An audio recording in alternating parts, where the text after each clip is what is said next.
ಒಬ್ಬ ವ್ಯಕ್ತಿಯ ಬದುಕು ಅಂದರೆ ಅದು ಒಬ್ಬ ಕಲಾ ಸಾಧಕನ ಬದುಕು ಅಂದರೆ ಅದು ಅವರ ಬದುಕು ಮಾತ್ರ ಅಲ್ಲ, ಅದು ಒಂದು ಕಲೆಯ ಚರಿತ್ರೆಯೂ ಕೂಡ. ಒಂದು ಸುಮಾರು ಈಗ ಗಣರಾಜರು ಮತ್ತು ಶ್ರೀಪತಿ ಸರ್ ಮಾತಾಡುವಾಗಲೇ ನಮಗೆ ಗೊತ್ತಾಯಿತು ಆ ಕಾಲದಿಂದ ಒಂದು ಸುಮಾರು ಒಂದು 50-60 ವರ್ಷಗಳ ಹಿಂದಿನಿಂದ ಈವರೆಗೆ ಒಂದು ಯಕ್ಷಗಾನದ ಜೊತೆಗೆ ಅವರು ಮಾಡಿದ ಕೆಲಸ ಅಂದರೆ ಅದು ಯಕ್ಷಗಾನವೂ ಕೂಡ ಹೇಗೆ ಬೆಳೆದು ಬಂದಿತ್ತು ಆ ಕಾಲದಿಂದ ಅಂತ ನಾವು ಗ್ರಹಿಸಿಕೊಳ್ಳಿಕ್ಕೆ ಸಾಧ್ಯ ಆಗುತ್ತೆ. ಅದರಿಂದ ಒಬ್ಬ ನಮ್ಮ ಈ ದಾಖಲೀಕರಣದ ಉದ್ದೇಶವೂ ಕೂಡ ಅಷ್ಟೇ. ಅದು ವ್ಯಕ್ತಿ ಕೇಂದ್ರಿತ ಅಲ್ಲ.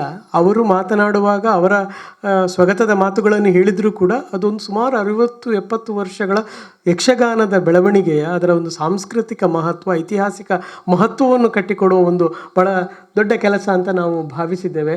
ಆದ್ದರಿಂದ ಇವತ್ತು ಏನು ನಮ್ಮ ಅಡಕದ ಹಿರಿಯರು ಅವರು ಎಡನೀರಿನ ನಾಟಕದ ದಿನಗಳಿಂದ ಅವ್ರ ನಾಟಕಗಳಲ್ಲಿ ಕೂಡ ಪಾತ್ರವಹಿಸಿದರು ಅಂತೆಲ್ಲ ನಾನು ಓದಿದ್ದೇನೆ. ಅವರು ಮಲಯಾಳಂನಲ್ಲಿ ಯಕ್ಷಗಾನವನ್ನು ಇಡೀ ಕೇರಳದ ಭಾಗಗಳಲ್ಲೆಲ್ಲ ಯಕ್ಷಗಾನವನ್ನು ಒಂದು ವಿಸ್ತರಿಸಿದ ಕೆಲಸ ಇರ್ಬೋದು. ಬೇರೆ ಬೇರೆ ತುಂಬ ಬದುಕಿನ ಬೇರೆ ಬೇರೆ ಅನುಭವಗಳಿಗೆ ಅವರು ಇಲೆಕ್ಷನ್ಗೆ ನಿಂತು ಗೆದ್ದು ಪಂಚಾಯತ್ನಲ್ಲಿ ಸದಸ್ಯರಾಗಿದ್ದರು ಅಂತ ಕೂಡ ನಾವು ಚುನಾವಣೆಗೆ ನಿಂತಿದ್ದರು. 13 ವರ್ಷಗಳ ಕಾಲ ಇಲ್ಲಿ ಪಂಚಾಯತ್ ಸದಸ್ಯರಾಗಿದ್ದರು. ಈ ಥರದ ಅಂದರೆ ಒಂದು ಎಷ್ಟು ವೈವಿಧ್ಯವಾದ ಅನುಭವಗಳಿಗೆ ತನ್ನನ್ನು ತಾನು ಒಡ್ಡಿಕೊಂಡ ಒಂದು ವ್ಯಕ್ತಿತ್ವ. ಅವರು ಇವತ್ತು ನಮ್ಮ ಜೊತೆಗೆ ತಮ್ಮ ಅನುಭವಗಳನ್ನು ಹಂಚಿಕೊಳ್ತಾರೆ ಅನ್ನುವುದು ನಿಜಕ್ಕೂ ಕೇಂದ್ರಕ್ಕೆ ಒಂದು ಸಂತೋಷ ಮತ್ತು ಯಕ್ಷಗಾನದ ಕ್ಷೇತ್ರಕ್ಕೆ ಒಂದು ಸಂತೋಷದ ಸಂಗತಿ ಅಂತ ನಾನು ಭಾವಿಸ್ತೇನೆ. ಅವರಿಗೆ ಈಗ ಕೇಂದ್ರದ ಪರವಾಗಿ ನಾವೊಂದು ಪುಟ್ಟ ಗೌರವಾರ್ಪಣೆಯನ್ನು ನಡೆಸ್ತಾ ಇದ್ದೇವೆ. ಶ್ರೀಪತಿ ಕಲ್ಲರಾಯರು ಮತ್ತು ಗಣರಾಜರು ಸೇರಿಕೊಂಡು ಈ ಗೌರವಾರ್ಪಣೆಯನ್ನು ನಡೆಸಿಕೊಡ್ಬೇಕು ಅಂತ ವಿನಂತಿಸ್ತೇನೆ.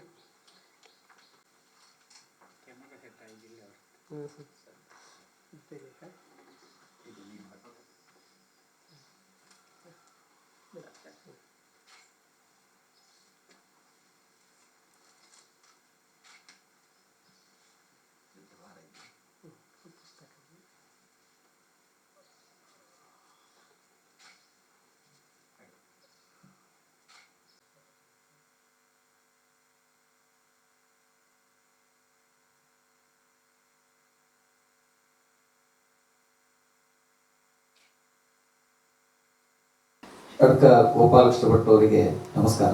ನಮಸ್ಕಾರ. ಮಂಗಳೂರು ವಿಶ್ವವಿದ್ಯಾಲಯದ ಡಾಕ್ಟರ್ ದಯಾನಂದ ಪೈ, ಶ್ರೀ ಸತೀಶ್ ಪೈ ಯಕ್ಷಗಾನ ಅಧ್ಯಯನ ಕೇಂದ್ರದ ವತಿಯಿಂದ ಹಿರಿಯರಾದ ನಿಮ್ಮ ಸಂದರ್ಶನ ಮಾಡಿ ನಿಮ್ಮ ಯಕ್ಷಗಾನ ಪಯಣದ ಅನುಭವಗಳನ್ನು ದಾಖಲೀಕರಣ ಮಾಡಬೇಕು ಅಂತ ನಾವು ಬಹಳ ಉತ್ಸುಕರಾಗಿದ್ದೇವೆ. ಸಂತೋಷ.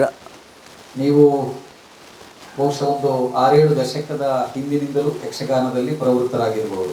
ಹೌದು. ನಿಮ್ಮ ಬಾಲ್ಯ ಕಾಲದ ಯಕ್ಷಗಾನದ ಪರಿಸ್ಥಿತಿ ಹೇಗಿತ್ತು?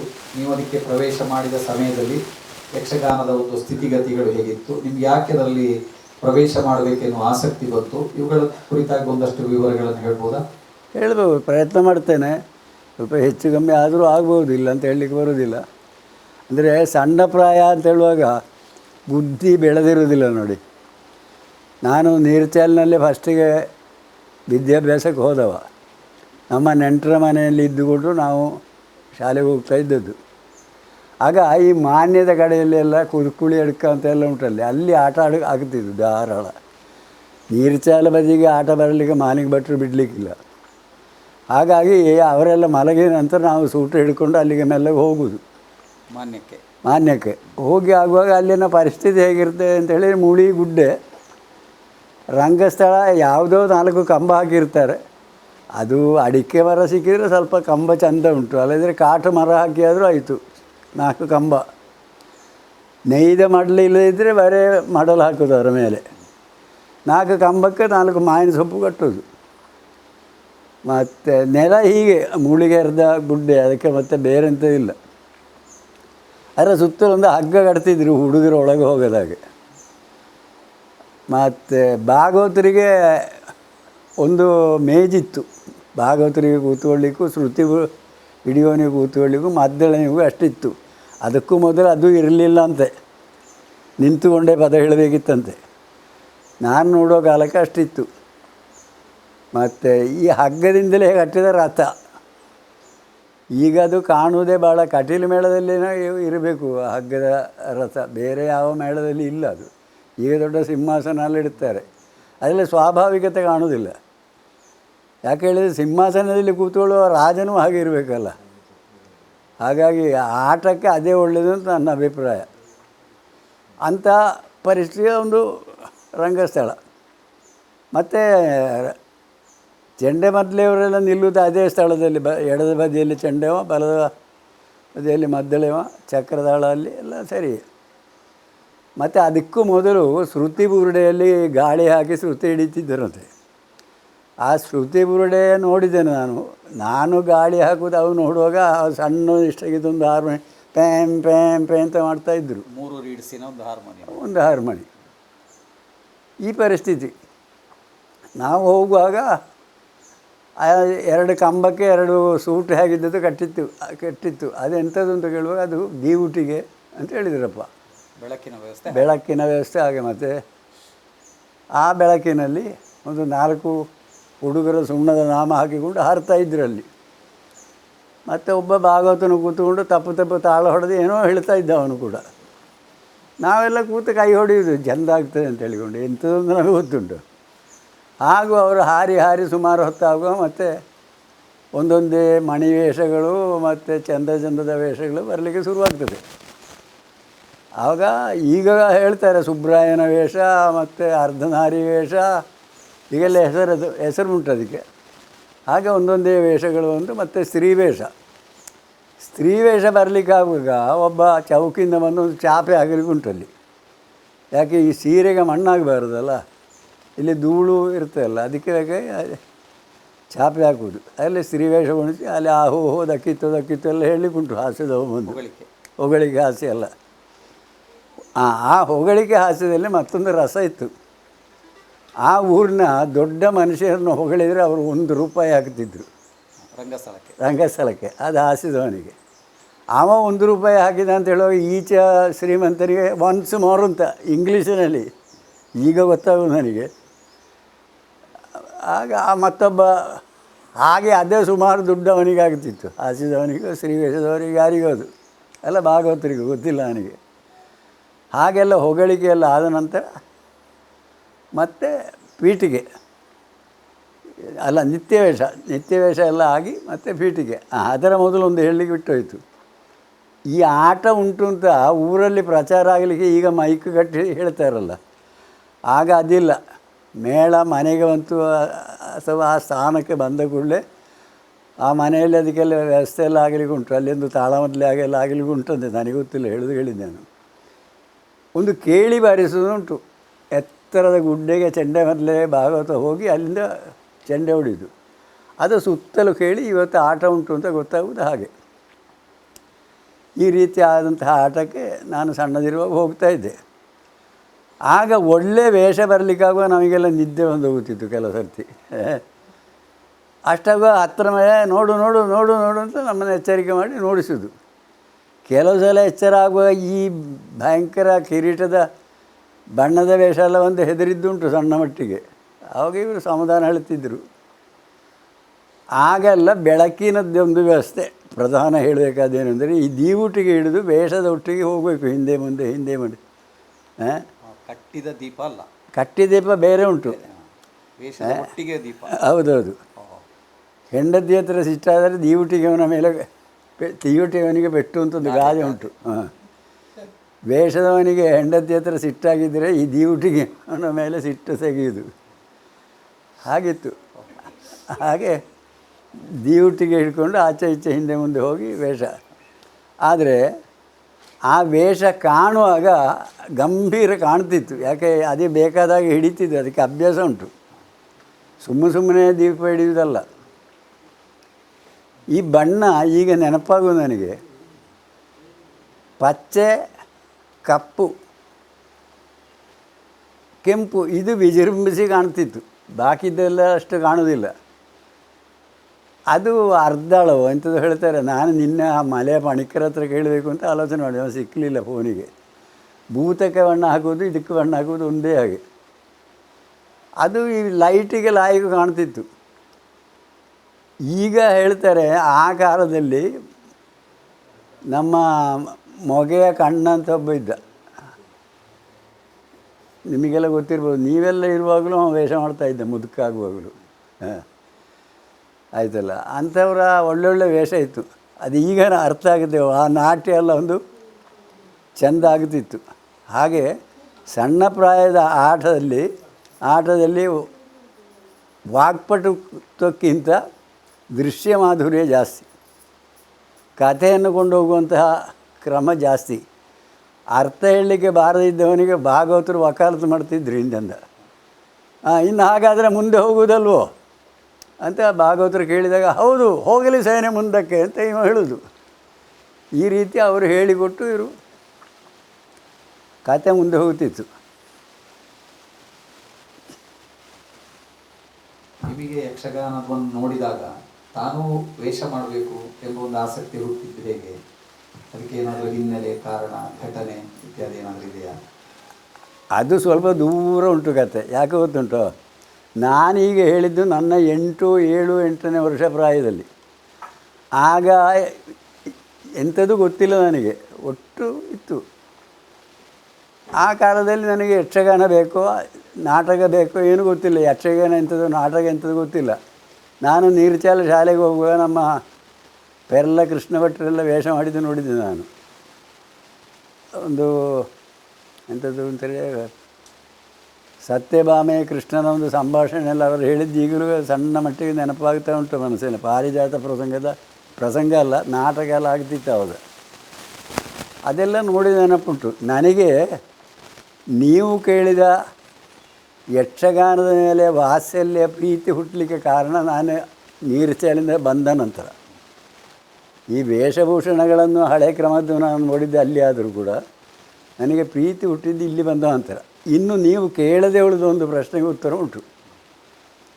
ಮೊದಲಿನ ಕಾಲದಲ್ಲಿ ಬೆಳಕಿನ ವಿಷಯ ನಾನು ಹೇಳಿದೆಲ್ಲ, ಆನಂತರ ಪೆಟ್ರೋಮ್ಯಾಕ್ಸ್ ಬಂತು. ಪೆಟ್ರೋಮ್ಯಾಕ್ಸ್ ಬಂದು ಗಾಳಿ ಹಾಕುವನೇ ನಿದ್ರೆ ಬಂದರೆ ಈಗ ಪೆಟ್ರೋಮ್ಯಾಕ್ಸ್ ಬುಗ್ಗು ಆಗೋದು ಎಲ್ಲ ಹೌದು. ಅಷ್ಟಾಗುವಾಗ ಇವರು ಬೈಯೋದುಂಟು, ಬೇಡದಿದ್ದದ್ದು ಹೇಳಿ ಭಾಗವತರೆಲ್ಲ ಬೈಯೋದು, ಓಡೆ ಬಾಯ ಗಾಡಿ ಹೊಡೋಣ ಅಂತ ಜೋರು ಮಾಡಲಿ ಉಂಟು. ಹಾಗೆ ಪೆಟ್ರೋಮ್ಯಾಕ್ಸ್ ಆಯಿತು. ಪೆಟ್ರೋಮ್ಯಾಕ್ಸ್ ಆಗಿ ನಂತರ ವಿಶೇಷವಾಗಿ ಇದು ಜನ್ರೇಟರ್ ಇಟ್ಟು ಟ್ಯೂಬ್ಲೈಟ್ ಎಲ್ಲ ಬಂತು. ಟ್ಯೂಬ್ಲೈಟ್ ಮತ್ತೆ ಬಂದದ್ದು ಎಲ್ಲ ಬಂತು. ಹಾಗೆ ಅದರ ಬೆಳವಣಿಗೆ ಆಗಿ ಏನಾಯಿತು ಅಂತ ಹೇಳಿದರೆ, ರಂಗಸ್ಥಳದ ವೈಭವೀಕರಣ ಪ್ರಾರಂಭ ಆಯಿತು. ಆ ಒಂದು ವಿಭಾಗ ಮುಗಿಸಿಬಿಡು ಅಂತ ಹೇಳಿದ್ದು ನನಗೆ ಅಷ್ಟೇ. ರಂಗಸ್ಥಳದ ವೈಭವೀಕರಣ ಶುರುವಾಯಿತು. ವೈಭವೀಕರಣ ಅಂತ ಹೇಳಿದರೆ ತಿರುಗುವ ರಂಗಮಂಟಪ ಅಂತೆಲ್ಲ ಹೇಳಿದ್ದು, ನಾನು ನೋಡಲಿಲ್ಲ, ಹಾಗೆಲ್ಲ ಇತ್ತಂತೆ.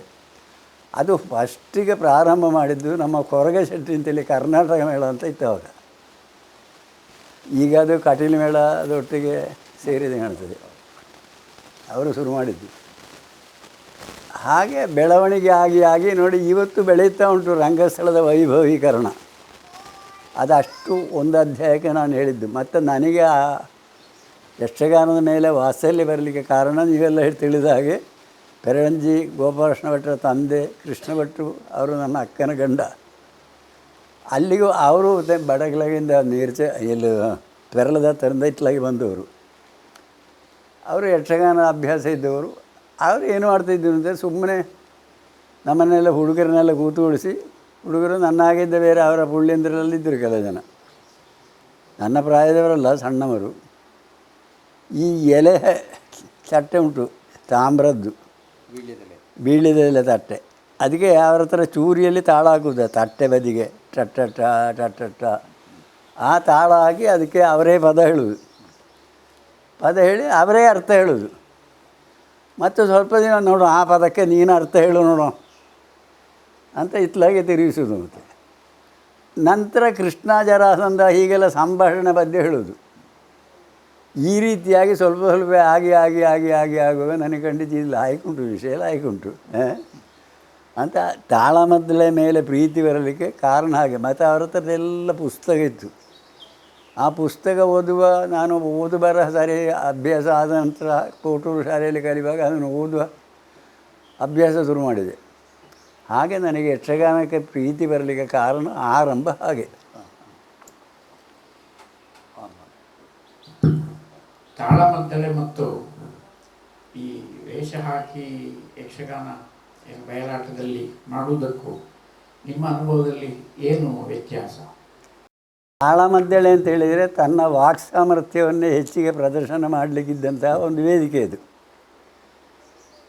ಆಟ ಅಂತ ಹೇಳಿದರೆ ದೃಶ್ಯ ಪ್ರಾಧಾನ್ಯ, ಅದು ನೋಟಗೆರೆಗೆ ರಂಜನೆ ಮಾಡುವಾಗ ದೃಶ್ಯ ಚೆಂದ ಇರಬೇಕು ಅಂತೇಳಿ ಒಂದು ವ್ಯತ್ಯಾಸ ಮುಖ್ಯವಾಗಿ. ಆದರೆ ಮಹಾವಾಗ್ಮಿಗಳೆಲ್ಲ ಬಂದಾಗ ಆಟವು ತಾಳಮದ್ದಲೆ ಒಂದೇ ಹಾಗೆ ಆಗ್ತಿತ್ತು. ಅದೊಂದು ದುರಂತ. ಹಾಗಾಗಬಾರದು. ಯಾವಾಗಲೂ ತಾಳಮದ್ದಲೆ ಬೇರೆ, ಯಕ್ಷಗಾನ ಆಟ ಬೇರೆ, ಅದು ಬೇರೆ ಇರಬೇಕು. ಆಯಾ ಮಧ್ಯೆಯಲ್ಲೇ ಇವರು ಕೇಳಿದ್ದಕ್ಕೊಂದು ಬಾಕಿ ಉಂಟು ನನಗೆ ಹೇಳಲಿಕ್ಕೆ. ನೀವು ಯಕ್ಷಗಾನದಿಂದ ನಾಟಕಕ್ಕೆ ಬಂದದ್ದು ಹೇಗೆ ಅಂತಲ್ಲ ಬೇರೆ ಕೇಳಿದ್ದು. ಅಲ್ಲ, ಯಕ್ಷಗಾನ ನಾಟಕ ಇದು ಎರಡರಲ್ಲಿ ನಿಮಗೆ ಪ್ರೇರಣೆ ಅಥವಾ ಅದೇ ಹೇಗೆ ಸಾಧ್ಯ ಆಯಿತು ಅದು ಹೇಳ್ತೇನೆ. ಇವರು ಮಾತಿಗೆ ಉತ್ತರ ಬರುವಾಗ ಅದರಲ್ಲಿ ಬರುತ್ತದೆ. ಹಾಗಾಗಿ ಈ ಮಾತಿನ ಚರ್ಚೆ ಇತ್ಯಾದಿ ನಡಿಬೇಕಾದರೆ ತಾಳಮದ್ದಲೆ ಒಳ್ಳೆಯದು. ಈಗ ಕಂಡೆ ತೋಡಿಗೆ ಗುಣ್ಣರಾಗಿದ್ದ ದೊಡ್ಡ ದೊಡ್ಡ ಅನುಭವಸ್ಥರೆಲ್ಲ ಇದ್ದರು ಮೊದಲು. ಕೊಳಂಬೆ ಪುಟ್ಟಣ್ಣಗೌಡರು ಅವರೆಲ್ಲ, ಅಯ್ಯೋ ಅದೆಲ್ಲ ಹೇಳಿ ಪ್ರಯೋಜನ ಇಲ್ಲ. ನನಗೆ ಸಿಕ್ಕಿದ್ದೆಲ್ಲ ಹುಲಿಗಳ ಮಧ್ಯೆಯೆಲ್ಲ ಸಿಕ್ಕಿದ್ದು. ನಾನು ಅರ್ಥ ಹೇಳಲಿಕ್ಕೆ ಹೋಗುವಾಗ ಕೊಳಂಬೆ ಪುಟ್ಟಣ್ಣ, ಕವಿಭೂಷಣ ವೆಂಕಪ್ಪ ಶೆಟ್ಟಿ, ಕೀರಿಕಣ ಮಾಸ್ಟ್ರು, ಕಂಡತೋಡಿಗೆ ಗುಣ್ಣಾರೆ, ಚೇಣಿ ಗೋಪಾಲಕೃಷ್ಣ ಭಟ್ರು, ನಿಮಗೂ ಗೊತ್ತಿದ್ದೆ, ಸಾಮಗುರು ಇಬ್ಬರು, ಜಯರಾಜ ಸೀತಾರಾಮಯ್ಯ.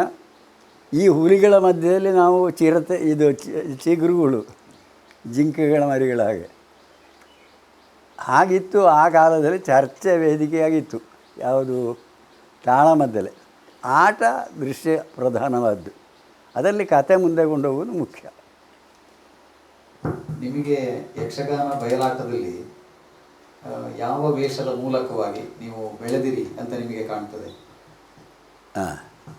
ಈಗ ಕಿರೀಟ ವೇಷ ಅಥವಾ ಬಣ್ಣದ ವೇಷ ಅಥವಾ ಇತರ ವೇಷಗಳು, ಇದರಲ್ಲಿ ಯಾವುದರ ಮೂಲಕ ನೀವು ಒಬ್ಬ ಯಕ್ಷಗಾನ ಕಲಾವಿದನಾಗಿ ನಾನು ಸ್ಥಾಪಿತನಾದೆ ಅಂತ ನಿಮಗೆ ಕಾಣ್ತದೆ? ನಾನು ಸ್ಥಾಪಿತನಾದದ್ದು ಏರು ಅರ್ಥ ಬಣ್ಣದ ವೇಷವೇ ಅಂತಲೇ ಹೇಳಬೇಕು. ಆದರೆ ನಿಜವಾಗಿಯೂ ಕೂಡ ಅದಕ್ಕಿಂತ ಚೆಂದ ಆಗುವುದು ಸೌಮ್ಯ ವೇಷ. ನಾನು ಅಕ್ರೂರ ಮಾಡಿದ್ದೇನೆ, ಹರಿಶ್ಚಂದ್ರ ಮಾಡಿದ್ದೇನೆ. ನನ್ನ ಹರಿಶ್ಚಂದ್ರ ಮಾಡಿ ಬಹುಶಃ ವೆಂಕಟರಮಣ ಭಟ್ರು ಅದಕ್ಕೆ ಬದುಕ ಇದ್ದರು ಅನ್ನೋ ನೆನಪಿಲ್ಲ. ಅಮ್ಮ ಕೋಟೂರಿನಲ್ಲಿ ಮಾಡಿದ್ದು. ನಿಮ್ಮ ತಮ್ಮ ಸತ್ಯನಾರಾಯಣ ಅಂತ ಒಬ್ಬ ಹುಡುಗ ಇದ್ದಾನೆ ಈಗ ಡಾಕ್ಟ್ರಾಗಿ, ಸತ್ಯಮೂರ್ತಿ. ಅವನನ್ನು ನಕ್ಷತ್ರಿಗೆ ಹೊಡೆಯುವಾಗ ನಮ್ಮ ಚಿಕ್ಕಮ್ಮ ಒಬ್ಬರು ಇದ್ದರು ಪಾತಂಡಕದಲ್ಲಿ. ಅವರು ಒಂದು ಅಡರ ತಗೊಂಡು ಹೋಗಿ ಬೇಡದಿದ್ದದ್ದು ಹೇಳಿಕೊಂಡು ಬಡಿತಿ, ಅದಕ್ಕೆ ಮಾಣಿಯ ಬಡಿತಿ ನೀನು ಅಂಥೇಳಿ ನಮ್ಮ ಭಾಷೆಯಲ್ಲಿ ಜೋರು ಮಾಡಿದ್ದೀರಿ. ಅಷ್ಟು ವಾಸ್ತವತೆಗೆ ಹತ್ತಿರ, ಅಷ್ಟು ವಾಸ್ತವತೆಗೆ ಹತ್ತಿರ ಬರ್ತಿತ್ತು. ಅದಕ್ಕೆ ಸ್ಪಂದನ, ನನ್ನದೊಂದು ಸ್ಪಂದನ ಇರ್ತಿತ್ತು ಆ ಕಾಲದಲ್ಲಿ. ನನಗೇನು ಹೇಳಿಕೆ ಸಾಧ್ಯ ಇಲ್ಲಲ್ಲ ಹಿಂಸೆ ಮಾಡುವಾಗ. ಈ ರೀತಿಯಾಗಿ ಸೌಮ್ಯ ವೇಷವು, ದುಃಖರಸ ವೇಷವು ನನಗೆ ಬಹಳ ಪ್ರೀತಿಯದ್ದೇ. ಆದರೆ ಕೊಡ್ತಾ ಇದ್ದದ್ದೆಲ್ಲ ನೀವೆಲ್ಲ ತಿಳಿದಾಗೆ ನನಗೆ ಬೊಬ್ಬೆ ಹಾಕುವ ವೇಷವನ್ನೇ ಕೊಡ್ತಾ ಇದ್ರಿ ಹೆಚ್ಚಾಗಿ. ನಿಮ್ಮ ಮಹಿಷಾಸುರ ವೇಷದ ಅನುಭವದ ಬಗ್ಗೆ ಒಂದು ಹೇಳ್ಬೋದು, ಒಂದೆರಡು ಮಾತು, ಎಲ್ಲರಿಗೊಂದು ಕುತೂಹಲ ಇರ್ತದೆ. ಎಳನೀರು ಕೇಶವಾನಂದ ಭಾರತಿ ಶ್ರೀ ಅವರು ಇರುವಾಗ ತಾಳಮದ್ದಲೆ ಇಟ್ಟು ನಾವು ವೇಷ ಮಾಡುವ ಅಂತೇಳಿ ನಮ್ಮದೊಂದು ತರುಣಕಲಾವೃಂದ ಅಂತೆಲ್ಲ ಮಾಡಿ ರಾಮಕೃಷ್ಣಯ್ಯರ ಪ್ರಧಾನಿ ಪ್ರಾಕ್ಟೀಸ್ ಮಧುರು ಗಣಪತಿ ರಾಯರನ್ನು ಬರಲಿಕ್ಕೆ ಮಾಡಿ ನಾಟ್ಯ ಅಭ್ಯಾಸ ಮಾಡಿ 2 ಪ್ರಸಂಗ ಸೆಲೆಕ್ಟ್ ಆಯಿತು. ಒಂದು ಅಶ್ವಮೇಧ, ಮತ್ತೊಂದು ದೇವಿ ಮಹಾತ್ಮೆ. ಆವಾಗ ನಮ್ಮ ಕುഞ്ഞി ಬಲಿಪುರು ಅಂತ ಹೇಳೋದು, ಈಗ ತೀರಿದ ಬಲಿಪುರು, ನಾರಾಯಣ ಬಲಿಪುರು, ಜೋಯಿಸ ಭಾಗವತರು ಮತ್ತು ಶಿವ ಮದ್ದಲೆಗಾರರು ಇವರೆಲ್ಲ ಹಿನ್ಮೇಳಕ್ಕಿದ್ದ ಕಾಲ ಅದು. ಹಾಗೆ ನಾವು ಅಭ್ಯಾಸ ಮಾಡಿ ಒಂದು 2-4 ತಿಂಗಳ ಅಭ್ಯಾಸ ಆಯಿತು ಅಂತ ಇಟ್ಟುಕೊಳ್ಳಿ. ಅಭ್ಯಾಸ ಮಾಡಿ ಮತ್ತು ನನಗೆ ವೀರವರ್ಮ, ಅಶ್ವಮೇಧ ಪ್ರಸಂಗದಲ್ಲಿ ನನಗೆ ವೀರವರ್ಮ, ದೇವಿ ಮಹಾತ್ಮೆಯಲ್ಲಿ ಮಹಿಷಾಸುರ. ಆವಾಗ ಬಹುಶಃ ನಮ್ಮ ಶ್ರೀಪತಿ ಕಲ್ಲೂರಾಯರು ಎಲ್ಲ ಅಲ್ಲಿ ಇದ್ದರು ಅಂತ ಸಂಶಯ ನನಗೆ. ಹಾಗೆ ನನಗೆ ಅದರಲ್ಲಿ ಸ್ವಲ್ಪ ಹೆಸರು ಬಂತು, ಇಲ್ಲ ಅಂತ ಹೇಳೋದಿಲ್ಲ ನಾನು. ಆದರೆ ಈ ಡಬ್ಬಿಯ ಕೋಡುಗಟ್ಟಿ ನನ್ನ ತಲೆಯ ಕೂದಲೆಲ್ಲ ಹೋದು ಸತ್ಯ, ಅದಕ್ಕೆ ಎಂತ ಮಾಡಲಿಕ್ಕೆ ಬರುವುದಿಲ್ಲ. ಅಡ್ಕನ ವೇಷಕ್ಕೆ, ವೀರವರ್ಮನ ವೇಷಕ್ಕೆ ಮತ್ತು ಎಲ್ಲಿಂದ ಸುರತಕಲ್ಲಿಂದಲೋ ಅಲ್ಲ ಅಲ್ಲಿಂದ ಬೆಳ್ಳಿಯ ಕಿರೀಟ ತರಿಸಿದರು ಸ್ವಾಮಿಗಳು, ಬೆಳ್ಳಿಯದ್ದು. ಅದು ಬಾರೋಯಿತು. ಅದನ್ನು ಕಟ್ಟಿಯೂ ಹಾಗೆ ಇಲ್ಲಿ ಚಂದ ಚರ್ಮ ಹೋಗಿದೆ ನನಗೆ. ಇದೆಲ್ಲ ನನ್ನ ಅನುಭವಗಳು. ಮಹಿಷಾಸುರನ ವೇಷ ಮಾಡಿ ಒಂದು ದಿವಸ ಅಲ್ಲಿ 2-3 ಸಲ ಹೇಗಿದೆ ದೇವಿ ಮಹಾತ್ಮೆ. ಒಂದು ಸಲ ಮಹಿಷಾಸುರನ ವೇಷ ಮಾಡಿ ವೇಷ ಬಿಚ್ಚಿಯಾಗ ನಮ್ಮ ಶಂಭುವಲ್ಲಿಯ ವೇಷ ಬಿಚ್ಚುತ್ತಾ ಇದ್ದೇನೆ. ನನಗೆ ಆವಾಗ ಈ ಮಡಿಕೆ ಇದ್ದ ಅಂಡರ್ವೇರ್ ಇತ್ತು, ಸುಮ್ಮನೆ ಹೀಗೆ ಸುರಿದು ಕಟ್ಟುವುದಲ್ಲ, ಇಂಥ ಪಟ್ಟಿ ಮಡಿಕೆ ಇದ್ದ, ಅದರ ಒಳಗೆ ಒಂದು ಇಷ್ಟುದ್ದ ಲಕ್ಷ್ಮೀ ಜೇಳು, ಅದು ಒಳ್ಳೆ ನೀಲಿಯಾಗಿ ಇದು ಇತ್ತು. ಅವ ಮಲೆ എൻ്റെ ಅಮ್ಮೆ ಎಂದ್ಯ ಇದು ಅಂಥೇಳಿ ಅವ ದಂಗು ಹಿಡಿದ ಅದರಷ್ಟು ಅದು ಅಲ್ಲೇ ಬಿದ್ದುಕೊಂಡುಂಟು. ಅದಕ್ಕೆ ಬೋಧಕ್ಷೆಯಾಗಿದೆ ಕಾಣ್ತದೆ. ನಾನು ಗ್ರಹಿಸೋದು ಅಣ್ಣ ಅದು ನನಗೆ ಒಳ್ಳೆ ಮರ್ಮಸ್ಥಾನಕ್ಕೆ ಕಾಯಿಸಿ ಬಿಡ್ತಿದ್ದೇನೆ. ನನ್ನ ಮಹಿಷಾಸುರನು ಹೋಯಿತು, ನಾನು ಹೋದೆ, ನನ್ನ ಅವಸ್ಥೆ ಏನಾಗ್ತಿತ್ತು. ಅಂದರೆ ನೀವು ಅದು ನಿಮ್ಮ ಮೈಯನ್ನು ಕಚ್ಚಿಕೊಂಡಿರುವಾಗಲೂ ನೀವು ವೇಷ ಮಾಡಿ ಮುಗಿಸಿ ಆಗಿದೆ? ಇಲ್ಲ, ಕಚ್ಚಲಿಲ್ಲ, ಅದೇ ಅಂಟಿಕೊಂಡಿತ್ತು. ನನ್ನ ವೇಷ ಮುಂದುವರಿತಾ ಇತ್ತು. ವೇಷ ಎಲ್ಲ ಆದ ನಂತರ ಅಲ್ಲ ಇದು ಬಿಚ್ಚಿದ್ದು. ರೋಚಕ ಅನುಭವವೇ. ಹೀಗೊಂದು ಅನುಭವ ಆಗಿದೆ. ಮತ್ತು ನನಗೆ ಬೋಧ ತಪ್ಪಿಯೆಲ್ಲ ಆಗಲಿಲ್ಲ. ನಮ್ಮ ಹೊಳ್ಳರು ಮಂತ್ರವಾದಿಗಳಿದ್ದರು, ಗೋಪಾಲಂಗೆ ವೇಷ ಹಾಕಿ ಬೋಧ ತಪ್ಪು ನಾನು ಮಂತ್ರ ಮಾಡುತ್ತೆ ಹೇಳಿ ರಂಗಸ್ಥಳದ ಹತ್ರ ನೀರಿನ ಪಾತ್ರ ಇಟ್ಟುಕೊಂಡು ಜಪ ಮಾಡ್ತಾಯಿದ್ರು ಅವರು. ಆಯ್ತಲ್ಲ, ಅದೆಲ್ಲ ಅವರ ವಿಶ್ವಾಸ, ನಾವು ಅದಕ್ಕೆ ಎಂತ ಹೇಳುವುದಿಲ್ಲ ಅಂತ ಹೇಳುವ. ನನಗೆ ಹಾಗೆಲ್ಲ ಆಗಲಿಲ್ಲ. ಮತ್ತು ಶಂಭು ಹೇಳೋದುಂಟು, ನೀವು ಆಡೆ ಕೆಡಕನ್ನು ಎಲ್ಲ ಬಂದಿದ್ದು ಕಾಟಿಡು, ಹಾಗೆ ಆಯಾಸ ಆಗೋ ಮಲಗುವುದು. ನೀವಲ್ಲಿ ಮಲಗಿ ನಿಮಗೆ ಅವರು ಗಾಳಿ ಹಾಕ್ತಾರೆ. ಹೌದೌದು. ಆದರೂ ನೀವು ಹೆದರಲಿಲ್ಲ, ಆ ವೇಷವನ್ನು ಯಶಸ್ವಿಯಾಗಿ ಪೂರೈಸಿದೆ. ಈಗ ಇತ್ತೀಚೆಗಿನ ಬೆಳವಣಿಗೆಗಳಲ್ಲಿ ನೀವು ಯಕ್ಷಗಾನದ ಈಗ ಅರ್ಥಗಾರಿಕೆ ತಾಳಮದ್ದಳೆ ಕ್ಷೇತ್ರದಕ್ಕೆ ಬಂದರೆ ಅದರಲ್ಲಿ ಒಂದು ಪಾತ್ರ ಪೋಷಣೆಗೋಸ್ಕರವಾಗಿ ನಾವು ಮೂಲ ಅಂದರೆ ವಾಲ್ಮೀಕಿ ರಾಮಾಯಣ ಅಥವಾ ವ್ಯಾಸ ಭಾರತ ಇತ್ಯಾದಿಗಳು, ಅಥವಾ ವ್ಯಾಸನ ಭಾರತ ಅಥವಾ ತೊರವೆ ರಾಮಾಯಣ, ಇಂಥವುಗಳನ್ನು ಬಿಟ್ಟು ಬೇರೆ ಕೆಲವು ಆಕಾರಗಳನ್ನು ಬಳಸಿ ಪಾತ್ರಗಳ ಸಮರ್ಥನೆ ಮಾಡುವಂಥದ್ದು, ವಾದ ಮಾಡುವಂಥದ್ದು ಇತ್ಯಾದಿಗಳೆಲ್ಲ ಕೆಲವು ಸಂದರ್ಭಗಳಲ್ಲಿ ಅದು ಟೀಕೆಗೊಳಗಾದದ್ದು ಉಂಟು. ನೀವೇನು ಹೇಳ್ತೀರಿ ಅದರ ಬಗ್ಗೆ? ನಾನು ಹೇಳೋದು, ಪ್ರಸಂಗ ಸಾಹಿತ್ಯ ಯಾವ ರಾಮಾಯಣದಲ್ಲಿ ಯಾವ ಭಾರತದಲ್ಲಿ ಉಂಟು ಅದನ್ನು ಆಲೋಚನೆ ಮಾಡಬೇಕು. ಮೂಗುಮಲೆಯ ಕೊಯ್ದ ಕೋಪಕ್ಕೆ ಅಂತ ಪಾರಸುಬ್ಬ ಬರೆದಿದ್ದಾನೆ. ಮೊಲೆ ಕೊಯ್ದರೆ ಆ ಪ್ರಾಣಿ ಉಳಿದೀತ. ರಾಮಾಯಣದಲ್ಲಿ ಮೊಲೆ ಕೊಯ್ಲಿಲ್ಲ. ಪದ್ಯ ಆಗುಂಟು, ನಾವು ಹಾಗೆ ಅರ್ಥ ಹೇಳಬೇಕಲ್ಲ. ಹಾಗಾಗಿ ಬೇರೇನೋ ಕಥೆಗಳನ್ನು ತಗೊಂಡು ನನಗೆ ಕೆಲವು ಸಲ ಸಮಸ್ಯೆ ಅದ್ದುಂಟು. 18 ದಿವಸ ಭಾರತ ಯುದ್ಧ ನಿರ್ಣಯ ಆಗಿದೆ ಇಲ್ಲ ಅಂತೇಳಿ ನನಗೂ ದೊಡ್ಡೊಬ್ಬರು ಅರ್ಥಧಾರಿಗೆ ವಾದ ಆಗಿ ನನ್ನ ತೇಜೋವಧೆ ಮಾಡಿಬಿಟ್ಟಿದ್ದಾರೆ ಅವತ್ತು. ಹೇಳಿ ಪ್ರಯೋಜನ, ಯಾರು ಅಂತ ಕೇಳಬೇಡಿ, ನಾನು ಹೇಳೋದು ಇಲ್ಲ, ಆಯ್ತಲ್ಲ. ಹಾಗೆ 18 ದಿವಸದ್ದು ಆಗಿದೆ ಅಂತ ನಮ್ಮ ಊರ ವಾಡಿಕೆಯಲ್ಲಿ ಒಂದು ಮಾತಿತ್ತು, ಅದನ್ನು ಹೇಳಿ ಹೋಯಿತು ನನಗೆ, ಆಯ್ತಲ್ಲ. ಹಾಗೆಲ್ಲ ಆಗೋದುಂಟು. ಅದಕ್ಕಾಗಿ ಪ್ರಸಂಗ ಸಾಹಿತ್ಯ ಯಾವ ಪುರಾಣದ ಅನ್ವಯ ಉಂಟು ಎಂಬುದನ್ನು ನೀವು ಮೊದಲು ಗೊತ್ತು ಮಾಡಬೇಕು. ಆ ನಂತರ ಅರ್ಥ ಹೇಳೋದು ಒಳ್ಳೆಯದು. ಹೊರತು ನನಗೆ ಗೊತ್ತುಂಟು ಅಂತ ಇದನ್ನು ಇಲ್ಲಿ ಬಳಸಿದರೆ ಆಗಲಿಕ್ಕಿಲ್ಲ. ಇನ್ನು ನೀವು ಮಾತಾಡಿದಲ್ಲಿ ಒಂದು ಚರ್ಚೆ ಬಂದದ್ದು ನನಗೆ ಇವತ್ತು ಉಂಟು. ನಾವಿಬ್ಬರು ಶಲ್ಯಕರ್ಣ ಮಾತಾಡಿದ್ದು. ಆವತ್ತು ಇವರದ್ದು ಶಲ್ಯ, ನನ್ನದು ಕರ್ಣ. ಅಲ್ಲ, ನಿಮ್ಮದು ಕರ್ಣ, ನನ್ನದು ಶಲ್ಯ. ಅಲ್ಲಿ ಹೇಳಬಾರದ ಒಂದು ವಿಷಯವನ್ನು ಇವರು ಹೇಳಿದರು.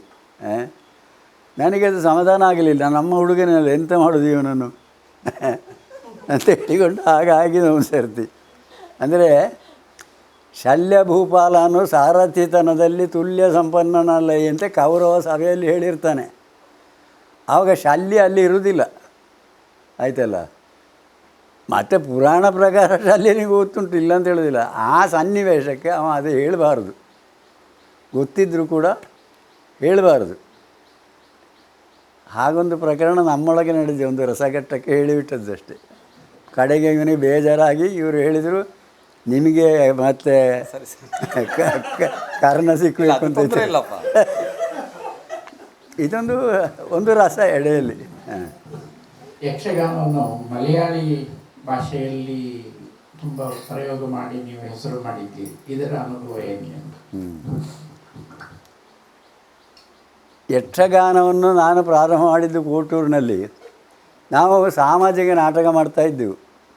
ನಾನೇ ಬರೆದು ನಾನೇ ಡೈರೆಕ್ಷನ್ ಮಾಡಿ ನಮ್ಮ ಆವತ್ತಿನ ಹೊಂತಗಾರಿಗಳನ್ನೆಲ್ಲ ಸೇರಿಸಿಕೊಂಡು ನಾವು ನಾಟಕ ಮಾಡ್ತಿದ್ದೆವು. 6 ತಿಂಗಳು ಪ್ರಾಕ್ಟೀಸ್ ಮಾಡಿ ಒಂದು ರಾತ್ರಿಗೆ ಅದು ಮುಗೀತು. ಮರುದಿವಸಕ್ಕೆ ಅದಿಲ್ಲ. ಮರುದಿವಸ ಅದೇ ನಾಟಕ ಮಾಡಿದರೆ ಯಾರಿಗೆ ಬೇಕು? ಹಾಗಾಗಿ ನಾಟಕಕ್ಕೆ ಆಯುಸ್ಸು ಕಮ್ಮಿ ಎಂಬುದರಿಂದ ನಾನು ಆಟವನ್ನು ಹಮ್ಮಿಕೊಳ್ಳಲಿಕ್ಕೆ ಕಾರಣ ಹಾಗೆ. ಅದು ಆಗ ಒಂದು ಪ್ರಶ್ನೆ ಎಡೆಯಲ್ಲಿ ಬಾಕಿ ಇತ್ತು, ಅದಕ್ಕೆ ಹೇಳಿದ್ದೀಗ. ಹಾಗಾಗಿ ಸಾಮಾಜಿಕ ನಾಟಕ ಸುಮಾರು ಮಾಡಿಸಿದ್ದೆ ನಾನು. ನಂತರ ಅದನ್ನು ಆಟಕ್ಕೆ ತಿರುಗಿಸಿದೆವು. ಆಟ ಮಾಡುವ ಕಾಲಕ್ಕೆ ಏನಾಯಿತು ಅಂದರೆ, ಇದು ಮಲಯಾಳಿಗಳ ಊರು, ಸ್ವಲ್ಪ ಪರಿಸರ ಜಾಸ್ತಿ, ಅವರಿಗೆ ಗೊತ್ತುಂಟು. ಆದರೂ ನನಗೊಂದು ಹುಮ್ಮಸ್ಸು ಬಂತು, ಮಲಯಾಳದಲ್ಲಿ ಮಾಡಿದರೆ ಹೇಗೆ ಅಂತ. ಆದರೆ ಪದ್ಯ ಬೇಕಲ್ಲ, ಅದಕ್ಕೆ ಯಾರ್ಯಾರನ್ನೋ ಕೈಕಾಲಿಡಿದು ಅಡ್ಡಾದಿಡ್ಡಿ ಬದ್ಧ ಪದ್ಯಗಳನ್ನೆಲ್ಲ ಹಾಕಿದರು. ನನಗೆ ಪದ್ಯ ಬರೀಲಿಕ್ಕೆ ಗೊತ್ತಿಲ್ಲ. ಅದರಲ್ಲಿ ಪೆರಡಂಜಿ ಗೋಪಾಲಕೃಷ್ಣ ಸ್ವಲ್ಪ ಪದ್ಯ ಬರೆದ, ಎ ಜಿ ನಾಯರ್ ಅಂತ ಒಬ್ಬ ಇದ್ದಾನೆ, ಅವನು ಸ್ವಲ್ಪ ಪದ್ಯ ಬರೆದ. ಮತ್ತು ಈಗ ಯಾರ್ಯಾರೋ ನಮ್ಮ ವೈ ಸೂರ್ಯನಾರಾಯಣ ಭಟ್ರು ಸ್ವಲ್ಪ ಪದ್ಯ ಬರೆದರು. ಅದನ್ನೆಲ್ಲ ತಿದ್ದಿ ಸರಿ ಮಾಡಿ ನಮ್ಮ ಕುಪ್ಪಂಗಾನ ಗೋಪಾಲಕೃಷ್ಣ ಭಟ್ಟ ಅಂತ ಒಬ್ಬ ಇದ್ದಾರೆ ಈಗಲೂ. ಅವರು ಕಥೆಗಳಿಗೆ ಭಾಗವತಿ ಕಲಿತವರು. ಅವರ ಪದ್ಯ ಭಾರಿ ಸ್ವಾದಿಷ್ಟವಾದಂಥ ಶುದ್ಧವಾದಂಥ ರಾಗದಲ್ಲಿ ಹಾಡುವವರು. ಅವರು ಹಾಡಿದ್ದರಿಂದ ಆ ಪದ್ಯಗಳು ಮೇಲೆ ಬಂತು. ನಮ್ಮ ಆಟವನ್ನು ಉದ್ಘಾಟನೆ ಮಾಡಿದ್ದು ಎನ್ ಕೆ ಬಾಲಕೃಷ್ಣ, ಆವಾಗ ಆರೋಗ್ಯ ಮಂತ್ರಿಯಾಗಿದ್ದರು. ಅವರು ಮುಳಿಯಾರ ದೇವಸ್ಥಾನದಲ್ಲಿ ಉದ್ಘಾಟನೆ ಮಾಡಿದ್ದರು. ಅದು ಒಳ್ಳೆಯ ಪ್ರಚಾರ ಬಂತು. ನಮಗೆ ಪ್ರತಿ ವರ್ಷ ತೆಂಕ್ಲಾಗೆ ಸಿಕ್ಕಲಿಕ್ಕೆ ಶುರುವಾಯಿತು ಆಟ. ಇವರು ವೆಂಕಟರಮಣ ಭಟ್ರೆಲ್ಲ ಆವಾಗ ಪದ ಹೇಳುವ ಕಾರಣ ಅವರು ಬರ್ತಿದ್ರು ನಮ್ಮೊಟ್ಟಿಗೆ. ಯಾರಿಗೆ? ಇವರಿಗೆ ಸಹಾಯಕ್ಕಾಗಿ, ಗೋಪಾಲಕೃಷ್ಣ ಭಟ್ರಿಗೆ ಸಹಾಯಕ್ಕಾಗಿ ಅವರು ಬರ್ತಿದ್ದರು. ಹಾಗೆ ಪ್ರಚಾರ ಆಯಿತು, ಜೋರು ಆಯಿತು. ತುಂಬ ಆಟ ಸಿಕ್ಕಲಿಕ್ಕೆ ಶುರುವಾಯಿತು. ಏನೇನು ಪ್ರಸಂಗಗಳಾಗ್ತಾ ಇರ್ತದೆ? ಪ್ರಸಂಗ ಶಬರಿಮಲೆ, ಅಯ್ಯಪ್ಪ, ಪಂಚವಟಿ, ಕುಮಾರ ವಿಜಯ, ಒಟ್ಟು ದೇವಿ ಮಹಾತ್ಮೆ, ಕಂಸವಧೆ, ಸುಮಾರು ಒಂದು 8-10 ಪ್ರಸಂಗ ಮಾಡಿದ್ದೇವೆ ನಾವು. ಆಯಿತಲ್ಲ. ಹಾಗೆ ನಮ್ಮ ಪೈಕಿಯ ಹುಡುಗರಿಗೆಲ್ಲ ಮಲಯಾಳ ಅಷ್ಟು ಸರಿ ಬರುವುದಿಲ್ಲ. ಆವಾಗ ಮಲಯಾಳಿಗಳನ್ನು ಸ್ವಲ್ಪ ಸೇರಿಸಿಕೊಳ್ಳು, ಆದರೆ ಶುದ್ಧ ಆಗ್ತದಲ್ಲ ಅಂತ ಸೇರಿಸಿದ್ದು. ಅದು ನಮ್ಮನ್ನು ಅಶುದ್ಧ ಮಾಡಿ ಆಗಿತ್ತು. ಅವರೇನು ಮಾಡಿದ್ರು ಅಂದರೆ, ನಾವು ಇಲ್ಲದೆ ಇವರ ಆಟ ನಡೀಲಿಕ್ಕಿಲ್ಲ ಅಂತ ಅವರಿಗೆ ತಲೆಗೆ ಹೋಯಿತು. ಭಾಗವತರಿಗೆ 300 ರೂಪಾಯಿ ಬಟ್ಟವಾಡಿ ಕೊಡೋದಿದ್ರೆ ಅವನಿಗೂ 300 ಕೊಡಬೇಕು. ಎಂಥ ನ್ಯಾಯ ಮಾರಾಯರು ಇದು. ಕಡೆಗೆ ಎಲ್ಲಿ ಮುಟ್ಟಿತು ಅಂತ ಹೇಳಿದರೆ, ಸಿಕ್ಕಿದ ದುಡ್ಡನ್ನು ಸಮ ಡಿವೈಡ್ ಮಾಡಿ ಎಲ್ಲರಿಗೂ ಒಂದೇ ಆಗಿ ಹಂಚಬೇಕು ಅಂತ ಆಯಿತು. ಅಲ್ಲದಿದ್ದರೆ ನಾವು ಬರುವುದಿಲ್ಲ ಅಂತ ಆಯಿತು. ಬಾಯಿಗೆ ಮಣ್ಣು ಹಾಕಲಿ ಅಂತ ನಾವು ದೂರ ಮಾಡಿದೆ, ಬೇಡವೇ ಬೇಡ ಅಂತ. ಹಾಗೆ ಅದು ಪ್ರಯೋಗ ಯಶಸ್ವಿ. ಪ್ರಾಯೋಗ ಒಂದು ವರ್ಷದಲ್ಲಿ 25-30 ಆಟ ಎಲ್ಲ ಅದುಂಟು. ಹಾಂ, ಕಣ್ಣನೂರು ಮುನೀಶ್ವರನ ಕೋಯಿಲು ಅಂತ ಒಂದು ಆ ಮಾರ್ಗದ ಬದಿಯಲ್ಲಿ ಒಂದು ದೇವಸ್ಥಾನ ಉಂಟು. ಪ್ರತಿ ಶಿವರಾತ್ರಿ ಮರುದಿವಸ ನಮ್ಮ ಆಟ ಕಾಯಮಲ್ಲಿ. ಅದರ ಕಥೆ ತುಂಬ ಉಂಟು, ಅದರ ವಿಷಯ ಬಿಡಿ. ಹಾಗೆ ಮಲಯಾಳ ಯಕ್ಷಗಾನ ಆಗಲಿಕ್ಕೆ ಕಾರಣ, ಹಾಗೆ ಬಿಡಲಿಕ್ಕೆ ಕಾರಣ ಹೀಗೆ. ಈಗ ಇತ್ತೀಚೆಗಿನ ಯಕ್ಷಗಾನವನ್ನು ಗಮನಿಸುವಾಗ, ನೀವು ಇತ್ತೀಚೆಗೆ ಆಟ ನೋಡಿದ್ದು ಇರ್ಬೋದು, ರಂಗಸ್ಥಳದ್ದು ನೋಡಿರ್ಬೋದು, ಅಥವಾ ಕನಿಷ್ಠ ಯೂಟ್ಯೂಬ್ ಟಿವಿಗಳಲ್ಲಿ ನೋಡಿರ್ಬೋದು. ಯಕ್ಷಗಾನ ಆಟ ಮತ್ತು ಕೂಟಗಳ ಬಗ್ಗೆ ನಿಮ್ಮೊಂದು ಅಭಿಪ್ರಾಯ, ಮತ್ತು ಹೀಗಾದರೆ ಒಳ್ಳೆಯದಿತ್ತು, ಹೀಗಾಗಬಾರ್ದಿತ್ತು ಎನ್ನುವುದಾಗಿ ನೀವೊಂದು ಕಲಾ ವಿಮರ್ಶೆ ಮಾಡುವುದಾದರೆ ಏನು ಹೇಳ್ಬೋದು? ನಾನು ಅದು ಮಾತಾಡಬೇಕು ಬೇಡೋ ಅಂತ ಕಾಣ್ತದೆ ನನಗೆ. ಕಾರಣ ಏನು ಅಂತ ಹೇಳಿದರೆ, ಸ್ವಲ್ಪ ಅದನ್ನು ವಿಮರ್ಶೆ ಮಾಡುವ ಕಟುವಾಗಿ ಓದಿತು ಅಂತ ನನಗೊಂದು ಭಯ ಉಂಟು. ಸ್ವಲ್ಪ ಲಘುವಾಗಿ ಆಯ್ತಲ್ಲ. ಹಾಗಾದ ಕಾರಣ ನನಗೆ ಸ್ವಲ್ಪ ಹೆದರಿಕೆ ಆಗ್ತದೆ. ಇದು ದೊಡ್ಡ ಸಂಸ್ಥೆ, ಪ್ರಚಾರ ಆಗುವಾಗ ಅವರು ಹಾಗೆ ಹೇಳಿದರಂತೆ, ಯಾವ ಆಧಾರದಲ್ಲಿ ನಿಂತ ನಾಳೆ ನಮ್ಮ ಮೇಲೆ ಹಲ್ಲೆ ಬಂತು ಅಂತಾರೆ, ನಾವೆಂತ ಮಾಡೋದು?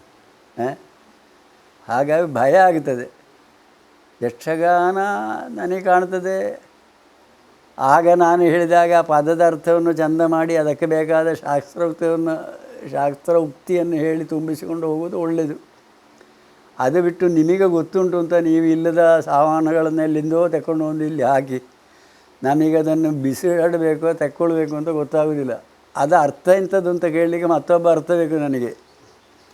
ನೀನು ಹೇಳಿದ ಅರ್ಥ ಎಂಥದ್ದು ಅಂತ ಹೇಳಲಿಕ್ಕೆ ಇನ್ನೊಬ್ಬ ನನಗೆ ಅರ್ಥಕ್ಕೆ ಉಪದೇಶ ಕೊಡಲಿಕ್ಕೆ ಬೇಕು.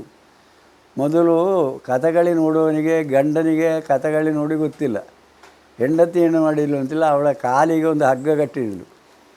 ಆಟ ರೈಸುವಾಗ ನಾನು ಇದನ್ನು ಎಳಿತೇನೆ, ಆವಾಗ ನೀವು ಬೇಷ ಅಂತ ಹೇಳಬೇಕು ಅಂತಾಯಿತು. ಹಾಗೆ ಇದು ಸ್ವಲ್ಪ ಎಳೆದಾಗುವಾಗ ಹಗ್ಗದುಂಡಾಯಿತು. ಅಲ್ಲಿ ಆಟ ರಾಯಿಸೋ ಮೋಹಂಜನಾಗಿ ಹೀಗೆ ಕೂತಿದ್ದಾನೆ. ಇದೆಲ್ಲ ಏನು ರಸಕ್ಕೈರ ಪೊಟ್ಟಿಪ್ಪೋಯಿ ಅಂದರೆ ಹಾಗೊಂದು ಮಲಯಾಳ ಗಾದೆ ಉಂಟು. ಅಂದರೆ ರಸ ಸನ್ನಿವೇಶಗಳು ಬರುವಾಗ ರಸತಂತು ತುಂಡಾಗಿದೆ. ಅಂದ್ರೆ ಈಗ ವಿಮರ್ಶೆ ಮಾಡಲಿಕ್ಕೆ ಸಾಧ್ಯ ಇಲ್ಲ ಅಂತ ಹೇಳುದು ನೀವು. ಹೌದು, ಸರಿ. ನೀವು ಅದು ನಿಮ್ಮ ಇಂಗಿತ ಏನೋ ಎನ್ನುವುದು ತೋರ ಮಟ್ಟಿಗೆ ನಮಗೆ ಗೊತ್ತಾಗ್ತದೆ. ಇಷ್ಟು ಹೊತ್ತಿನ ಅಲ್ಲ ಹಾಗೇನು ಭಯ ಇಲ್ಲ. ನಾನು ಹೇಳ್ಬೋದು, ಈಗಲೂ ಒಳ್ಳೆ ಅರ್ಥಧಾರಿಗಳಿದ್ದಾರೆ, ಒಳ್ಳೆ ಮಾತಾಡುವವರು ಇದ್ದಾರೆ. ಆದರೆ ಅವರನ್ನು ಮಾತಾಡಲಿಕ್ಕೆ ಉಳಿದವರು ಬಿಡುವುದಿಲ್ಲ. ಅದೊಂದು ಭದ್ರ ಆಗ್ತದೆ. ನಾನು ಹೆಸರೆತ್ತಿ ಹೇಳೋದಿಲ್ಲ. ಒಳ್ಳೆ ಪದ್ಯದ ಅರ್ಥವನ್ನು ಚೆಂದಕ್ಕೆ ಹೇಳಿ ಮುಗಿಸುವ ಅರ್ಥಧಾರಿಗಳು ಇವತ್ತು ಇದ್ದಾರೆ, ಸುಮ್ಮನೆ ಹೇಳಬಾರ್ದು. ಆದರೆ ನಮ್ಮ ಅರ್ಥ ಮೆರಿಬೇಕು ಅಂತ ಬೇಡದ ಕಸವನ್ನೆಲ್ಲ ತಗೊಂಡು ಒಂದು ಸುರುಗಿ ಅದನ್ನು ಹಾಳು ಮಾಡುವವರು ಹೆಚ್ಚಿಗಿದ್ದಾರೆ. ವಿಷಯ ಇಲ್ಲದ ವಿಷಯವನ್ನೆಲ್ಲ ತಂದಾಕುವುದು ಯಾಕೆ? ಅಲ್ಲಿ ಅಗತ್ಯ ಇಲ್ಲದನ್ನು ತಂದು ಮಾತಾಡಿ ಅದನ್ನು ಉದ್ದ ಮಾಡೋದು. ಮತ್ತು ಇವತ್ತಿನ ಆಟಗಳಲ್ಲಿ ಅವನ ಮೇಳದಲ್ಲಿ ಎಷ್ಟು ಜನ ಇದ್ದಾರೆ, ಪ್ರತಿಭಾವಂತರು ಅಥವಾ ಅಪ್ರತಿಭರು ಎಷ್ಟು ಜನ ಇದ್ದಾರೆ, ಅವರಿಗೆ ಬೇಕಾದ ಪ್ರಸಂಗವನ್ನು ಅವರು ಹುಡ್ಕೊಳ್ತಾರೆ. ಮತ್ತು ಎಲ್ಲ ಪ್ರಸಂಗವನ್ನು ಎಲ್ಲರೂ ಆಡ್ತಾರೆ ಅಂತ ಹೇಳಲಿಕ್ಕೆ ಬರುವುದಿಲ್ಲ. ಕಟೀಲು ಮೇಳದವರಿಗೆ ತುಂಬ ದೇವಿ ಮಹಾತ್ಮೆ ಆಟ ಬಿಟ್ಟು ಬೇರೆ ಆಗೋದಿಲ್ಲ. ಉಳಿದವರಿಗೆ ಅಂತ ಹೇಳಿದರೆ ಎಲ್ಲ ಆಟ ಆಡಲಿಕ್ಕೆ ಆಗೋದಿಲ್ಲ. ಹಾಗೊಂದು ಸಂಗ್ರಹ ಉಂಟು. ಮತ್ತು ಕನ್ನಡ ಆಟದಿಂದ ಮಲಯಾಳ ಮಾತ್ರ ಅಲ್ಲ, ತುಳು ಆಟ ಆಗಿದೆ. ಅದು ನೀವು ಕೇಳಲಿಲ್ಲ, ನಾನು ಹೇಳಬೇಕಾಗ್ತದೆ. ಈ ಕರ್ನಾಟಕ ಮೇಳದವರು ಕೊರಗಶೆಟ್ಟಿ ಅಂತ ಆವಾಗ ಇವರ ಅಜ್ಜನ ಕಾಲದಲ್ಲಿದೆ. ಕೋಟಿ ಚೆನ್ನಯ ಫಸ್ಟಿಗೆ ತುಳುವನ್ನಲ್ಲಿ ಪ್ರಾರಂಭ ಮಾಡಿದ್ದು ಕೋಟಿ ಚೆನ್ನಯ, ತುಳು ಆಟ. ಆಗ ಇದು ಅಳಕೆ ರಾಮಯ್ಯ ಶೆಟ್ಟಿ ಚೆನ್ನಯ ಕೋಟಿ ಮಾಡ್ತಾ ಇದ್ದದ್ದು ಬೋಳಾರು ನಾನು ಹೆಡ್ರಿ ಕೋಟಿ. ಇಲ್ಲಿ ಕೂಡ್ಲು ರಾಮಚಂದ್ರ ದೇಯಿನ ವೈದ್ಯತಿ ಎಂಥದ್ದು ಮಾರಾಯರದು. ಅವನಿಗೆ ಕುಣಿಲಿಕ್ಕೆ ಗೊತ್ತಿಲ್ಲ ಸತ್ಯಕ್ಕೆ. ಅವ ಅಲ್ಲಿ ಇದರಲ್ಲಿ ರಥದಲ್ಲಿ ಕೂತ್ಕೊಂಡು ಮಾತಾಡೋದು. ಎಂಥವರಿಗಾದರೂ ಕಣ್ಣುನೀರು ಬಂದಿತ್ತು. ಅಂದು ಹಳೆಯ ಒಂದು ಇದು ಮನೆತನದ ಇಲ್ಲ, ಅವಳ ವೇಷಭೂಷಣ ಸಾಮಾನ್ಯದ್ದು. ಹಾಗೊಂದು ಪ್ರಕರಣ ಒಳ್ಳೆಯದಾಗ್ತಿತ್ತು ನಿಜವಾಗಿಗೂ. ಅದರ ನಂತರ ನೋಡಿ ಈ ತುಳುವಿನ ಹಾವಳಿ ಬಂದದ್ದು. ರಂಗಸ್ಥಳಕ್ಕೆ ಕೋಳಿದನ್ನು ತರಲಿಕ್ಕೆ ಶುರು ಮಾಡಿದರು, ಕೋಳಿ ಕಟ್ಟ ಮಾಡಲಿಕ್ಕೆ. ಅಷ್ಟರವರೆಗೆ ತುಳು ಆಟ ಬಂದಿದೆ. ಇದು ನನ್ನ ಅನುಭವದಲ್ಲಿ ನಾನು ಕಂಡದ್ದು. ಆ ತುಳುವಿಗಿಂತ ಈಗಿನ ತುಳು ಎಷ್ಟೋ ವ್ಯತ್ಯಾಸ ಉಂಟು. ಅದೊಂದು ಧಾರ್ಮಿಕ ಪ್ರಜ್ಞೆ ಇತ್ತು ಅದರಲ್ಲಿ, ಈಗ ಅದಿಲ್ಲ. ಈ ಯಕ್ಷಗಾನದಲ್ಲಿಯೂ ಹಾಗೆ, ನಾವು ಮಾಡುವಂಥ ಯಕ್ಷಗಾನದಲ್ಲಿಯೂ ಅಷ್ಟೇ, ತಾಳಮದ್ದಲೆಯಲ್ಲಿ ಆದರೂ ಅಷ್ಟೇ, ಮತ್ತು ಆಟದಲ್ಲಿ ಆದರೂ ಅಷ್ಟೇ. ಮೊದಲಿನ ಭಾಗವತರುಗಳೆಲ್ಲ ಕತೆ ಪೂರ್ತಿ ಆಗಿದೆ, ತಾಳಮದ್ದಲೆ ನಿಲ್ಲಿಸಲಿಕ್ಕಿಲ್ಲ, ಆಟವನ್ನು ನಿಲ್ಲಿಸಲಿಕ್ಕಿಲ್ಲ. ಅದು ಎಷ್ಟು ಪದ್ಯ ಬಿಟ್ಟರೂ ಅಡ್ಡಿಲ್ಲ, ಅದು ಕತೆ ಪೂರ್ತಿ ಆಗಲೇಬೇಕು. ಈಗ ಅದಲ್ಲ, ಎಲ್ಲಿ ಬೇಕಾದರೂ ಆ ಬದ್ಧ ಜಾಗೆಯಲ್ಲಿ ನಿಲ್ಲಿಸಿಬಿಡ್ತೀರಿ ನೀವು, ಆಗ್ತದೆ. ಮರುದಿವಸ ಬರುವಾಗ ಮಾತಾಡಿಕೊಂಡು ಬರ್ತೀರಿ. ನನಗೆ ನಿನ್ನೆ 2 ತಾಳಮದ್ದಲಿತ್ತು ಮಾರ್ರೆ, ಇದು ಇಲ್ಲಿಂದ ಹೀಗಾಗಿ ಉಪದ್ರ ಹೋಗ್ಲಿಕ್ಕೆ ಆಗಲಿಲ್ಲ ಅಲ್ಲಿಗೆ. ಏನು ಅಷ್ಟ ಯಾರು ಭರ್ತಿ ಮಾಡೋದು? ಮರುದಿವಸ ಮಾತಾಡೋದು. ಅದು ನಾವು ಮಾತಾಡೋದಲ್ಲ.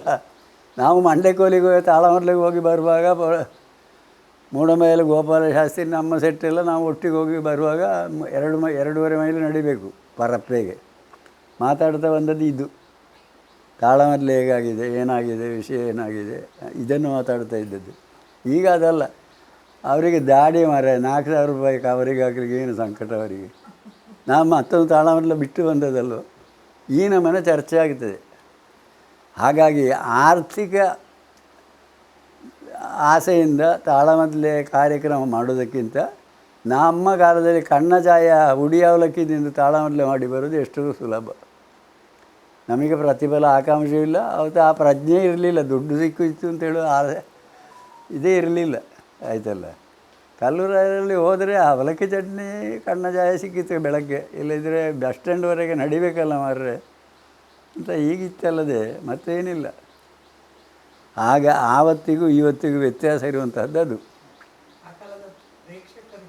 ಆ ಕಾಲದ ಪ್ರೇಕ್ಷಕರು ಅವರ ಪ್ರತಿಕ್ರಿಯೆಗಳು, ಪ್ರೇಕ್ಷಕರು ಆ ಕುರಿತು ಸ್ವಲ್ಪ ಹೇಳಲಿಕ್ಕುಂಟು. ಯಾಕೆಂದರೆ ಇವತ್ತು ವಿದ್ಯಾಸಂಪನ್ನರೇ ಜಾಸ್ತಿ. ವಿದ್ಯೆ ನೀವು ಕಲ್ತದ್ದೆಂಥದ್ದು ಅಂತ ಕೇಳಬೇಡಿ, ನೀವೆಲ್ಲ ಕಲಿವಿಕೆ ಇದ್ದವರೇ, ಆಯಿತಲ್ಲ. ಆವತ್ತು ಅವಿದ್ಯಾವಂತರು ಜಾಸ್ತಿ ಊರಲ್ಲಿ ಒಂದು ದೇವಸ್ಥಾನದ ಜಾತ್ರೆಗಳಿದ್ರೆ ಮತ್ತು ಬಯಲಾಟ ಮಾತ್ರ ಮನೋರಂಜನೆಗೆ, ಬೇರೆ ಎಂಥದ್ದಿಲ್ಲ ನಮಗೆ. ಈಗ ಹಾಗಲ್ಲ, ನೀವು ಕಿಸೆಯಲ್ಲಿ ಹಾಕ್ಕೊಂಡು ಹೀಗೆ ಸುಣ್ಣ ಹಾಕಿದಾಗ, ಎಲೆಗೆ ಸುಣ್ಣ ಹಾಕಿದಾಗ ಮಾಡಿದರೆ ನೀವು ಬೇಕಾದ್ದೆಲ್ಲ ಇದರಲ್ಲಿ ಸಿಗ್ತದೆ, ಆಯಿತಲ್ಲ. ಮತ್ತು ನೀವು ಆಟಕ್ಕೆ ಹೋಗ್ಬೇಕು ಅಂತ ಉಂಟು, ತಾಳಮರ್ಲಿಗೆ ಹೋಗ್ಬೇಕು ಅಂತ ಉಂಟು. ಕೆಲವು ಜನರಿಗೆ ಇದರ ಗೀಳು ಹಚ್ಚಿದರೆ ಮನೆಗೆ ಬೆಂಕಿ ಬಿದ್ದರೂ ಗೊತ್ತಾಗಲಿಕ್ಕಿಲ್ಲ, ಆ ನಮನೆ ಹಚ್ಚಿಕೊಳ್ತದೆ. ಹಾಗಾಗಿ ಪ್ರೇಕ್ಷಕರು ಮೊದಲು ಬರ್ತಾಯಿದ್ದದ್ದು ಒಂದು ಕತೆ ತಿಳ್ಕೊಳ್ಳಿಕ್ಕೆ ಬರ್ತಾಯಿದ್ದರು, ಮತ್ತೊಂದು ಊರಲ್ಲಿ ಮನೋರಂಜನೆಗೆ ಇರುವುದು ಒಂದು ಆಟ, ಆ ಊರ ಜಾತ್ರೆ, ಮತ್ತು ಕೆಲವು ಜನರಿಗೆ ಕೋಳಿಘಟ್ಟ ಇದೆಲ್ಲ ಇತ್ತು, ಅದು ವಿಷಯ ಬೇರೆ. ಸಾರ್ವತ್ರಿಕವಾಗಿರುವುದು ಆಟ ಮತ್ತು ಜಾತ್ರೆ ಮಾತ್ರ. ಹಾಗಾದ ಕಾರಣ ಆವತ್ತು ಈ ಮುಳ್ಳರಿಯದಷ್ಟು ಒಳ್ಳೆಯ ಆಟದ ಸೆಂಟರು ಇಲ್ಲೆಲ್ಲಿಯೂ ಇರಲಿಲ್ಲ. 20 ರೂಪಾಯಿ ಫಸ್ಟ್ ಕ್ಲಾಸಿಗೆ ಇರುವಾಗ ನಾವು ಸಹಾಯಾರ್ಥ ಒಂದು ಆಟ ಆಡಿಸಿದ್ದೇವೆ. 20,000 ರೂಪಾಯಿ ಕಲೆಕ್ಷನ್ ಆಗಿದೆ ನನಗೆ ಆ ಕಾಲದಲ್ಲಿ. ಅಂದರೆ ಜನ ಸೇರ್ತಿದ್ರು, ಬೆಂಬಲ ಕೊಡ್ತಾಯಿದ್ರು, ದುಡ್ಡು ಹಾಕ್ತಿದ್ರು. ಹಾಂ, ಯಕ್ಷಗಾನದ ಬಗ್ಗೆ ಪ್ರೇಕ್ಷಕರ ಅಭಿಪ್ರಾಯಗಳು ಹೇಗಿರ್ತಿತ್ತು? ಈಗ ವೇಷಧಾರಿಗಳ ಬಗ್ಗೆ ಒಂದು ಒಟ್ಟು ಪ್ರಸಂಗ ಒಳ್ಳೆ ವಿಮರ್ಶಕರಿದ್ದರು. ಅವರು ನೋಡಿದ ವೇಷವನ್ನೇ ಕೆಲವು ನೋಡಿದ್ರು. ಮುರಾಣಿ ತಾತ ಲಾಯಕಾತಿದ್ದೆ ಮಾಳಂಗಾಯಿ ಕೃಷ್ಣ ಭಟ್ರನಣಿ, ಇಲ್ಲದಿದ್ದರೆ ಮತ್ತೊಂದು ಅವು ಮತ್ತೊಬ್ಬ ಅರೆ ಭಂಗಿ ಹೋಗ್ತೇನೆ ಹೆಚ್ಚಿಗಂಡು ಅಂತ ಮತ್ತೊಬ್ಬ ಅದರ ಒಳಗೆ ಬೆಳೆಯೋದು, ಅದು ವಿಷಯ ಬೇರೆ. ಹಾಗೆ ಆವತ್ತಿನವರು ನೋಡ್ತಿದ್ದರು, ಆಸ್ವಾದಿಸುತ್ತಿದ್ದರು, ಅದನ್ನು ನೆನಪಿಟ್ಟುಕೊಳ್ಳುತ್ತಿದ್ದರು. ಈಗೆಲ್ಲ ಎಲ್ಲರೂ ವಿದ್ಯಾವಂತರಾಗಿದ್ದಾರೆ, ಎಲ್ಲರಿಗೂ ಬೇಕಾದ ಮಾಧ್ಯಮಗಳುಂಟು ತಿಳ್ಕೊಳ್ಳಿಕ್ಕೆ. ಹಾಗಾಗಿ ಹೀಗಾಯಿತು.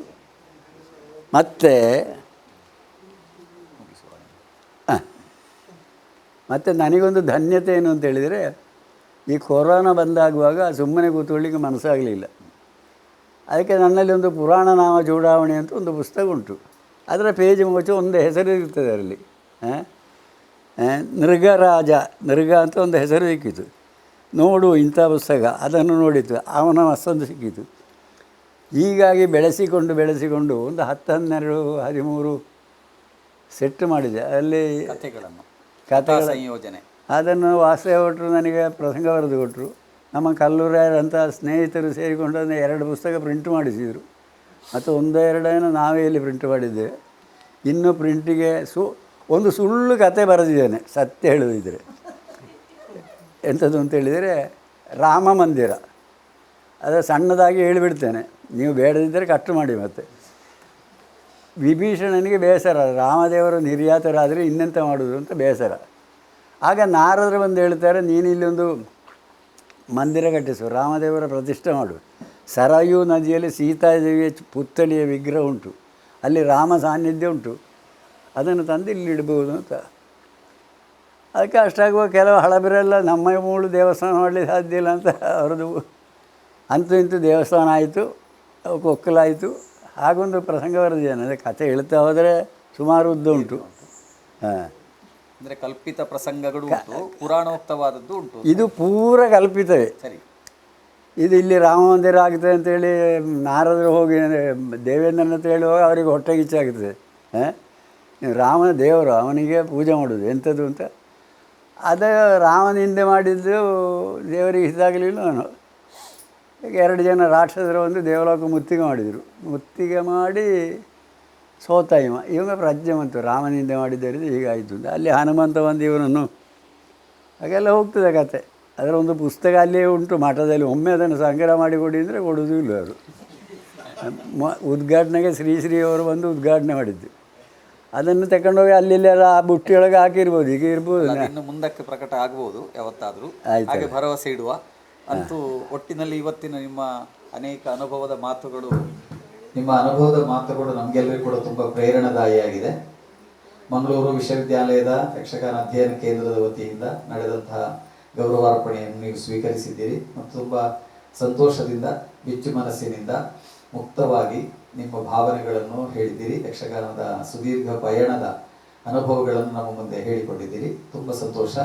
ನಿಮ್ಮ ಅನುಭವಗಳು ಮುಂದಿನ ತಲೆಮಾರಿಗೆ ಒಳ್ಳೆಯ ಒಂದು ತಿಳುವಳಿಕೆಯನ್ನು ಕೊಡಲಿ, ಪ್ರೇರಣೆಯನ್ನು ಕೊಡಲಿ ಅಂತ ಹಾರೈಸ್ತಾ ಇಷ್ಟು ಹೊತ್ತು ನಮ್ಮೊಂದಿಗೆ ವಿಚಾರಗಳನ್ನು ಹಂಚಿಕೊಂಡ ನಿಮಗೆ ಆತ್ಮೀಯವಾದ ಧನ್ಯವಾದಗಳನ್ನು ನೀಡ್ತಾ ಇದ್ದೇವೆ. ನನ್ನಲ್ಲಿ ಇಷ್ಟು ಕೇಳಿ ಮಾತಾಡಿಸಿದ ವಿಶ್ವವಿದ್ಯಾಲಯದ ವಕ್ತಾರರಿಗೂ ನೇತಾರರಿಗೂ ಒಬ್ಬೊಬ್ಬರ ಹೆಸರು ಹೇಳುವುದಿಲ್ಲ ನಾನು, ಎಲ್ಲರಿಗೂ ನನ್ನ 92ನೇ ವರ್ಷದ ಕೃತಜ್ಞತೆ. ಧನ್ಯವಾದಗಳು.